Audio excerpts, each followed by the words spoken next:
7 de la noche, 24 minutos. El país no se reponía del salvajismo de la toma y retoma del Palacio de Justicia cuando una avalancha provocada por la erupción del volcán Nevado del Ruiz desvió la mirada hacia un pueblo próspero que desapareció en cuestión de minutos. El próximo jueves se cumplen 40 años de la tragedia de Armero, el peor desastre natural de la historia de nuestro país, que le costó la vida a 25.000 personas. A partir de hoy, rendimos tributo a la memoria de los muertos y acompañamos a sus familias en las conmemoraciones. Desde hace 6 meses, un equipo de Noticias Caracol, acompañado por nuestra unidad de graficación, se puso a la tarea de reconstruir virtualmente el Armero de aquellos días, tal y como lo conocieron sus pobladores. Con visitas a la zona para georreferenciar los sitios emblemáticos del municipio, con ayuda de planos y mapas del Instituto Agustín Codazzi y de fotografías facilitadas por ciudadanos y gestores culturales, Álvaro Freddy Acevedo retrocedió 40 años. La historia no la podemos cambiar. Esos fueron los hechos. Hace 40 años, más de 25.000 personas murieron en la avalancha que generó una erupción del volcán Nevado del Ruiz. Nuestro informe rinde un tributo a los sobrevivientes que perdieron su pueblo, su vida, sus sueños. Como un homenaje a ellos, queremos hacer una breve aproximación al Armero de aquella época y para eso viajaremos en el tiempo. Esta puerta nos llevará a 1985, a la llamada Ciudad Blanca. Calle 11 con carrera 15. Lo que ustedes ven en este momento es la sede de Radio Armero, que funciona en el segundo piso de esta formidable casa esquinera. Pero fíjense bien en otro detalle. El balcón que tiene la bandera de Colombia es el escenario natural de los políticos. Aquí es donde se dirigen al pueblo en tiempos de campaña. Estoy ubicado en el centro del Parque Los Fundadores. La estructura que ustedes ven en este momento es el Parque de los Niños. Es una estructura muy moderna para su época. Son varios arcos que se cruzan entre sí y hay 21 astas en cada arco. Estos representan los países de Sudamérica y desde luego en el centro está la población de Armero. Huele delicioso y eso porque es que hay muchos árboles aquí en el centro, hay gualandayes, hay arazá, pero hay uno muy importante, una ceiba que nació con el pueblo y hoy tiene más de 120 años. Estoy en el costado sur del parque. Lo que están viendo, todas esas casitas que ustedes ven ahí, es la institucionalidad del pueblo. Está la tesorería, está la oficina de tránsito y también funciona la cárcel, que en otra época fue la sede de la alcaldía. Ahora vamos girando y nos vamos encontrando de nuevo al parque. Yo estoy parado en esta tarima que también tiene historia. Fue construida en 1978 y los políticos también se echan sus discursos acá, pero sobre todo se utiliza para actos culturales. Aquí se presenta el grupo de danzas de Armero, muy conocido en la región. Ahora me encuentro en el otro extremo del parque. A mi espalda está el almacén Jet, un almacén de cadena muy bien surtido. Usted encuentra lo que sea en este lugar, no hay que ir a Bogotá o a Ibagué. Lo que usted quiera está acá. Sigo en la carrera 15 y estamos recorriendo el pueblo. Esta casona gigantesca que está al lado de la iglesia es la Casa Cural. Más adelante está el Hotel y Heladería España. Es un lugar muy icónico aquí de Armero. Almacén Caperucita y en el extremo se encuentra el almacén de telas de la señora Salma de Moranes. Podríamos hablar de otros sitios importantes que se nos escapan ahora, la heladería La Chips, el café Hawái, la sede de la Caja Agraria, puntos muy importantes dentro de la plaza. Pero este es el Armero que había en 1985, el que le queremos mostrar a ustedes, el del paraíso agroindustrial, el del paraíso de arroceros y algodoneros, pero sobre todo el orgullo del norte del Tolima. Impresionante. En las próximas emisiones ampliaremos nuestro recorrido virtual que devuelve a la vida otros lugares emblemáticos de Armero. Se cuentan por miles las familias que quedaron separadas por la tragedia natural. Hoy los sobrevivientes cuentan qué pasó el 13 de noviembre de 1985 y cómo vivieron las horas siguientes. Ese día la vida transcurría con normalidad. El comercio, los negocios, las obligaciones diarias. Casi nadie advertía lo que estaba por suceder allá, en la parte alta, detrás de las montañas. Eso sí, todos hablaban de una posible inundación por el represamiento del río Lagunilla, en un sitio conocido como El Sirpe, según cuenta Marta Calvache, por aquellos días una joven geóloga que trabajaba en la central hidroeléctrica de Caldas, Check. La gente sí hablaba mucho del Sirpe, que era este sitio, ¿no es cierto?, donde hay una inestabilidad a lo largo del cañón del río Lagunilla, que hay un deslizamiento y se represa, digamos, el río. Muchos años antes, o sea, decenas de años antes, el Sirpe se había roto y había afectado, había inundado a Armero, y eso sí la gente lo conocía. Por eso hablan de ello, pero del volcán Nevado del Ruiz muy poco. A las 3 de la tarde el olor a azufre era fuerte y una extraña lluvia empezó a caer sobre Armero. Eran piedras pequeñas y ceniza. Nunca en Armero había llovido ceniza así, y esa mañana llovió ceniza en el pueblo. El volcán ya había hecho su primera erupción, pero nadie sabía lo que pasaba arriba. Hizo erupción a las 3 de la tarde, que fue la ceniza que cayó en Armero, Murillo, Líbano, en la tarde, como a las 5 de la tarde. Los conductores debían usar el limpiabrisas de los vehículos y, pese al extraño fenómeno, la única instrucción preventiva que se escuchaba era taparse la cara con pañuelos para evitar respirar la ceniza. Una ceniza que, como cuando cae una lloviznita, una garoita, exactamente de esa manera. No era que la gente lo tapara, ni era una nieve, no, pero sí lo fastidiaba a uno. Entre tanto, en San Pedro, un corregimiento de Armero que está en la parte alta del cañón del río Lagunilla, Orminzo Acero empezaba a preocuparse, pues los rugidos del volcán eran cada vez más constantes. Empezó, como se dice, a avisar el volcán. Empezó botando ceniza y luego ya más tarde fue la arena y los relámpagos y todo ya, como tronando. A las 8 p.m., arriba, la cosa empezó a complicarse. Sismos continuos estremecían la tierra desde las 5 de la tarde. El volcán ya había hecho su primera erupción. El Ruiz estaba en ebullición y a punto de producir la explosión mayor. De repente, hacia las 9:20, una tremenda explosión sorprendió a los habitantes de San Pedro y Patiburrí.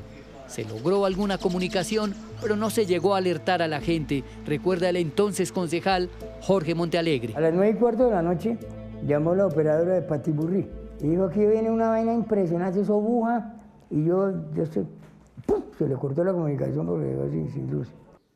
Comprendieron que el volcán había hecho erupción.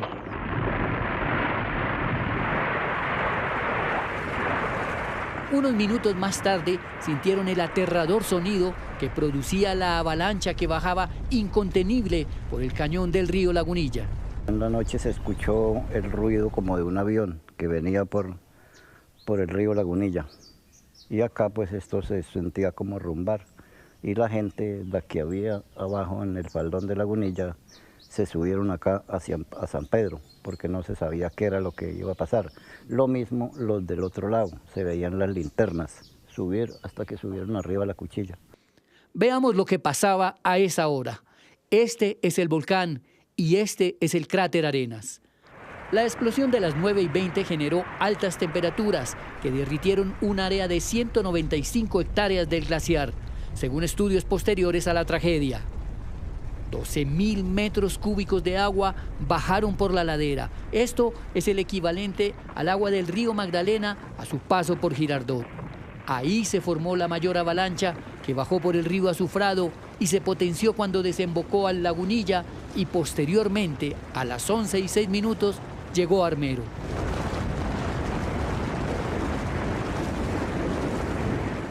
El ingeniero hidrólogo Abraham Salazar conoció bien este proceso. La primera avalancha que baja, que viene por el río Azufrado, que es la más grande, llega al embalse y lo empuja y rompe el dique natural del deslizamiento. Entonces generó una bombada de agua inicialmente que iba adelante y por eso de pronto llegó primero agua, pero detrás de esa agua llegó la avalancha con un caudal aproximadamente de 23.600 metros cúbicos por segundo. Era el caudal, o sea, casi 10, 11 ríos Magdalenas de Girardot La velocidad era de 8 metros por segundo y la altura era de 44 metros. Media hora después llegó la segunda avalancha. ¿Tú has estado cerca a unas turbinas de un jet?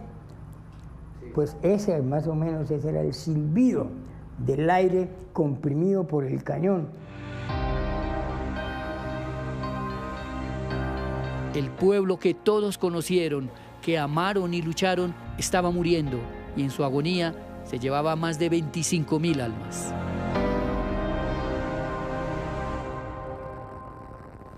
El escritor y periodista Germán Santamaría fue uno de los primeros periodistas en llegar al armero desaparecido. Sus relatos, publicados en el diario El Tiempo, hoy son parte fundamental de la memoria de ese doloroso acontecimiento. Nuestro subdirector Alberto Medina habló con él. Salió de Palacio de Justicia a Armero en un margen de una semana. Yo estaba cubriendo el Palacio de Justicia. Yo estaba cerca a la Plaza de Bolívar cuando empezó el tiroteo y duré 38 horas ahí en la Casa del Florero. Yo presencié todo. Y si ustedes revisan en una hemeroteca la primera página del Tiempo de esos días, pues yo tengo las crónicas de todos esos acontecimientos del Palacio de Justicia de primera mano. Y una semana después viene lo de Armero. Entonces a mí me sacan del Palacio de Justicia y me mandan para Armero. Y yo siempre he dicho que el Palacio, la avalancha de Armero, sepultó lo del Palacio de Justicia. El escándalo, el juicio político. Entonces lo de Armero también tiene una dimensión política, porque a los 8 días que vino lo de Armero tan grande, se olvidó en gran medida lo del Palacio de Justicia, como es en Colombia, ¿no? Que una tragedia tapa la otra. Y entonces, después de salir del Palacio de Justicia, de una semana trabajando 18 horas diarias en eso, terminé en Armero a las 6:30 de la mañana del 14, ¿no? Del día 13. Del día 13. Bueno, sí, no, fue el día 13 porque fue a la 1 de la mañana. 11:30. ¿A las 11:30? Sí. Yo llegué a Armero a las 6:30 de la mañana en un helicóptero que el Tiempo contrató. Yo quiero ir como por partes en este sentido. Germán es del Líbano, Tolima. ¿Qué tanto le impacta a un hombre que es tan cercano a Armero? Porque finalmente no son dos poblaciones lejanas, esa noticia. Mucho más de lo que yo conocí a Armero muy bien, porque el Líbano está a 40 minutos de Armero, pero mi familia tenía una finca, un terreno agrícola en la mitad del camino, desde el cual se veía Armero abajo. Entonces yo, siendo de Líbano, en toda mi niñez íbamos a Armero muchas veces. Yo conocí a Armero, sus calles, su iglesia. Me recuerdo el teatro de Armero. Mi primera película que yo vi en mi vida fue en Armero, en un cine que no tenía techo. Y ese pueblo por eso me conmocionó cuando supe lo de Armero. Yo estuve revisando la prensa de los periódicos porque yo leí en su momento esas crónicas. Yo trabajaba en El Tiempo. Los dos trabajábamos. Trabajábamos allá.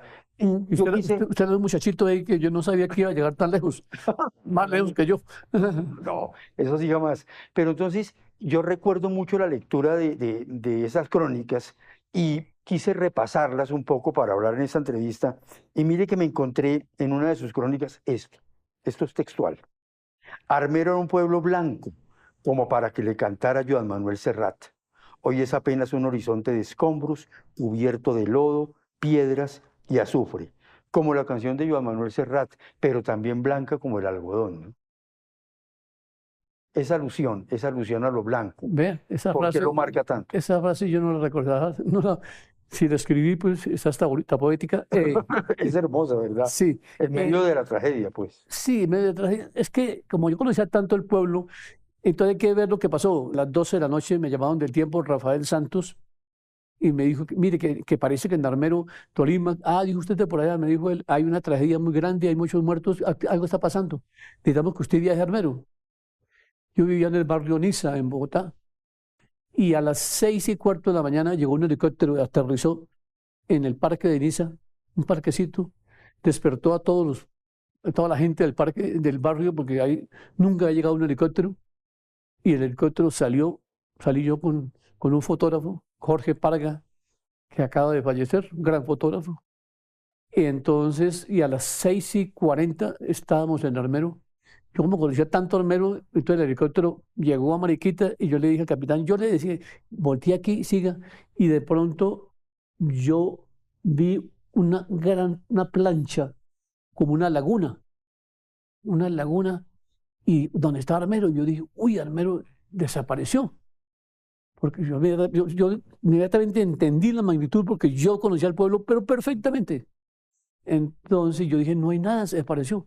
Y comenzamos el helicóptero a dar unas vueltas, y yo al capitán le decía, voltee. Y entonces cuando vimos la terraza del hospital, que era un tercer piso, y la terraza así, como era un tercer piso, alcanzó a quedar el último piso, la terraza por fuera de la avalancha, del lodo.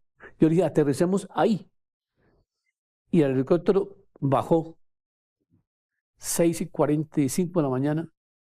Y cuando se abrió la puerta del helicóptero, yo sentí un frío que es muy extraño porque era un pueblo muy caliente, que venía como un frío, una brisa. Y cuando yo me bajé del helicóptero, comienza la gente a salir del lodo desnuda alrededor y levantaba las manos como zombies, como gente desnuda, gente herida, sangrando y gritando y pidiendo auxilio. Y el helicóptero prendió el motor y yo bajé con Parga. Y yo dije, eso es terrible. Entonces, la primera reacción fue tratar de subir gente herida, ni siquiera. Yo perdí la dimensión del periodismo y de que no ibas a preguntarles a ellos pues qué les pasó ni qué pasó aquí, sino que comenzamos a subir gente al helicóptero, al aparato, como 4 o 5 personas o 6 personas heridas. Que tenían la posibilidad ustedes de rescatar. Es que salían del lodo, como los muertos resucitando, como zombies desnudos y sangrantes y gritando. Y el helicóptero fue a Mariquita a llevarlo y yo me quedé ahí. Y ahí empezó todo durante 4 días que estuve y casi un año yendo a Armero y ahí empezó Mire todo. que hay una frasecita que yo anoté por acá, ahora que hablaba de Armero, ya no existe, que fue esa primera imagen. Sí. Mire lo que escribió, para que se acuerde. El título era Armero ya no existe. Y decía, desde lo que fue Armero, Armero ya no existe. Estoy de pie sobre la plancha que fuera la terraza del hospital. Y veo un inmenso playón de arena, una superficie limpia, todo como una gigantesca rampa pavimentada. Ahí, a mis pies, yacen 15.000 personas muertas, sepultadas, enterradas para siempre. Entonces, yo dije, esto tuvo que ser un golpe muy fuerte para Germán, ver esa imagen. Sí, tal vez se pueden reunir las dos metáforas que usted leyó pasada, porque el pueblito blanco, porque al menos le llamaban la ciudad blanca. ¿Por qué la ciudad blanca? Porque era una ciudad algodonera. Era la capital del algodón en Colombia y tenía muchas casas blancas, pero era fundamentalmente por el algodón. Era la capital algodonera de Colombia, Claro. con grandes haciendas de algodón. Entonces, por eso el pueblito blanco de Cerrado, yo tenía como la memoria y verlo de una manera sombría, de una manera oscura, en ese lodo, que era un lodo oscuro, era un pantano terrible, y la gente saliendo como los muertos resucitando. Entonces era como la poesía, no la poesía, sino la épica o la tragedia de la muerte, que a veces la muerte se ensaña sobre lo que es bello, lo que es bonito. La muerte nos quita lo mejor de nosotros mismos. Hay un capítulo muy particular ahora que hablaba de Jorge Parga, porque lo acompañaron Parga, Ángel, Carlos Caicedo. Carlos Caicedo, sí. Hay un reportaje en particular, una crónica en particular que habla de los fotógrafos. Mía. Suya. Yo todo estoy hablando de la... Esa no la recuerdo. No, dice los fotógrafos. Pero de pronto hay un episodio que usted cuenta ahí, y es que, claro, ellos estaban haciendo sus fotos, usted estaba también recogiendo sus impresiones, y en un momento dado se encuentra con Carlos Caicedo, se abrazan y se ponen a llorar. Sí. ¿Recuerda ese episodio? Sí. Pero me acuerdo porque la tragedia es el miércoles y el viernes, hacia el atardecer del viernes, es cuando nos dicen nos cuentan que hay una niña en el lodo, enterrada en el lodo. Y llego hasta donde está la niña. Voy, se le toman las fotos a la niña Omaira Sánchez. Estamos ahí 15 minutos, 20 minutos. Todavía no ha llegado no ha llegado nadie. Solamente estaba un socorrista y un policía, no más, y nosotros. Después llegan más periodistas. Entonces analizamos la situación, que no podían sacarla porque estaba aprisionada de manera de la parte del cuerpo de abajo con la plancha de la casa de ella o de otra casa, que se necesitara una motobomba para sacar el agua. Que era como sacar el agua del mar, ¿no? Como sacar el agua del mar, que fue el otro día cuando yo llevé la motobomba. Entonces, o llevamos. Entonces, cuando le damos las fotos y todo, y fuimos al helicóptero para volar a Bogotá. Ya estaban las 5 de la tarde y comenzó a nublarse y a llover un poquito y el helicóptero no entra a Bogotá, nos quedamos. Y yo le dije a Caicedo y a Ángel, vámonos para Bogotá porque me voy a conseguir una motobomba y fuera de eso se va a cerrar el cielo y nos quedamos parados. Y entonces, entonces miramos otra vez hacia donde está la cosa, allá la niña, y Caicedo y yo, que Caicedo era un gran fotógrafo, un gran artista, nos damos cuenta de que es una cosa muy grande, muy terrible. Y empezamos a llorar por primera vez, porque la llorada más grande fue el sábado cuando ella muere, que es que la gente no ha entendido o no recuerda que ella estuvo prisionera desde el miércoles por la noche hasta el sábado. Miércoles, jueves, viernes y muere el sábado a las 10 de la mañana. No, yo como periodista siempre he dicho que yo vi morir a mucha gente. Y vi en Beirut, en las Malvinas, estuve en el Caquetá, en el Putumayo, en el terremoto del Perú, de México, que yo cubrí todo eso. Pero yo nunca vi morir a alguien como tan valientemente, con valor, con una dignidad y cantando. Porque cantó hasta unas 6 horas antes de morir. Es quizá el recuerdo más fuerte que tiene de todo su cubrimiento, de todas las historias que... Sí, claro, de lejos. De lejos. Dije una frase que yo después de eso me sentía más viejo, pero más sabio. Yo más viejo, pero yo envejecí 10 años, pero aquí dice sabiduría de 30 años, porque me di cuenta que la vida y las vanidades y las cosas que no es mucho, porque fue muy duro, muy duro. Hay un fragmento que yo quisiera leer acá de Omaira, que escribió Germán. Desde los escombros de Armero, la niña Omaira Sánchez, de 12 años, agoniza en estos momentos con medio cuerpo por fuera del lodazal. Esto está bajo un título que dice, por favor, hay que salvar a Omaira, cuando estaban en este proceso de la motobomba. Sí. Dice después, está aprisionada de la cintura para abajo por rocas y ladrillo y dice que pisa el cadáver de su tía y tal vez el de su padre. ¿Por qué lo leo? Para aludir a otro fragmento de ese mismo, que es una afirmación comillada de la niña que lo sacude a uno mucho. Dice, voy a perder el año porque ayer y hoy fallé a la escuela. Eso muestra unas ansias de vivir impresionantes de Omaira en medio de esa tragedia, hermano. Eso de que voy a perder el año porque mañana tengo examen de matemática, me lo dijo el viernes por la mañana, que fue el viernes por la tarde que la descubrimos. Y cantó una canción sin que se la pidiéramos nosotros.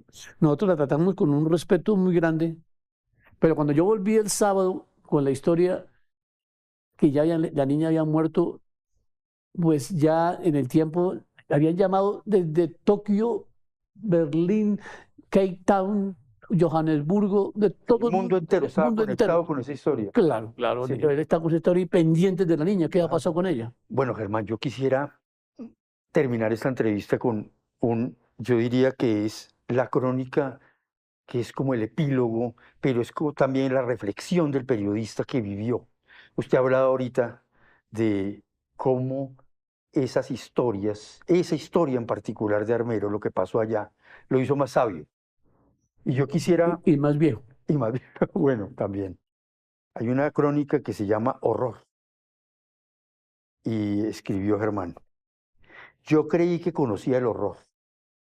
Pensaba que bastaba con ver parir una mujer bajo un bombardeo en Beirut, o 5 niños aplastados en Popayán, o una mujer sollozando frente a los cadáveres de sus 7 hijos durante el terremoto en México. Pero no, el horror lo conocimos en Armero, Tolima. Tuve la sensación de odiar a Dios, a Marx, al gobierno, a uno mismo, odiar sobre todo a los que están vivos, a los que están sanos en el mundo, querer asesinar a los que este fin de semana bailaron o simplemente se rieron. Esa es para mí la crónica, el epílogo de un trabajo también que conmovió a Germán, que sacudió su vida para siempre. Sí. Es decir, vuelvo a decir, yo vi morir mucha gente en mi vida, sin ser médico, sin ser cirujano, que un médico ve morir gente. Los médicos ven morir gente, pero los periodistas somos, después de los médicos, posiblemente los que más vemos morir gente en directo. Y yo vi morir mucha gente en directo delante de mí. En Popayán, en México, en Perú, en Beirut, toda esa cosa. Pero en Armero, pero yo vi a ella morir, la vi morir en directo. Y quiero contar algo tremendo. Llegamos a las 6 de la mañana otra vez con la motobomba y comienzan a tratar de sacar el agua. Los socorristas, ya habían más socorristas y policías y todo. Y comienzan a tratar de sacar el agua para sacarla de ella. Y se dan cuenta que el agua, sacaban como un tancado de agua y entraban 20. Porque eso era un playón, un tremedal, que se dice un tremedal de agua, un pantano de kilómetros. Eso era absurdo. Y ella estaba aprisionada con una plancha de aquí para abajo. Entonces, como a las 9 de la mañana, la niña que entró en crisis como cardíaca, algo así, hay un médico ahí. Entonces llegan y me dicen a mí: Germán, decida usted, ¿qué hacemos con ella? Sí, con ella es como arrancarla, pues, entonces yo me dijo un médico y un policía, ¿entiendes? Y yo les dije: ¿pero qué les pasa a ustedes? Y dijo: no, como usted dice que publicó esta historia y usted está aquí viniendo todos los días, vino ayer y vino... Y dije: no, pero yo no puedo decidir sobre la vida o la muerte de esa niña. No me echen a mí, por favor, no me echen a mí sobre eso, no sean... Y yo les eché una carga muy pesada. Les eché un madrazo. Entonces yo dije: no, a mí no me echen esa responsabilidad, Dios mío, yo no puedo decidir sobre eso. Entonces pasaban los minutos y entonces comenzó la niña como en agonía. Entonces yo me tapé la cara y yo me fui caminando como 10 metros a distancia. Pues y cuando sentí la gritería, yo volví y ya ella estaba muerta, estaba desgonzada así, su cabeza. Entonces me dijeron: ¿y ahora qué hacemos con ella? Entonces yo dije, eso sí, yo tomé la decisión. Yo le dije: mire, ella luchó por su vida aquí, ella aquí batalló, aquí vivió y aquí murió, dejémosla ahí, suéltela. Y todos la soltaron y la niña se hundió y se hizo un remolino como en el agua, un remolino, como una burbuja, así. Ella se hundió. Entonces, ahí fue realmente cuando yo caminé y me encontré por segunda vez a Carlos Caicedo, que estaba ahí, y yo lo abracé y nos pusimos a llorar infinitamente. A llorar y a llorar.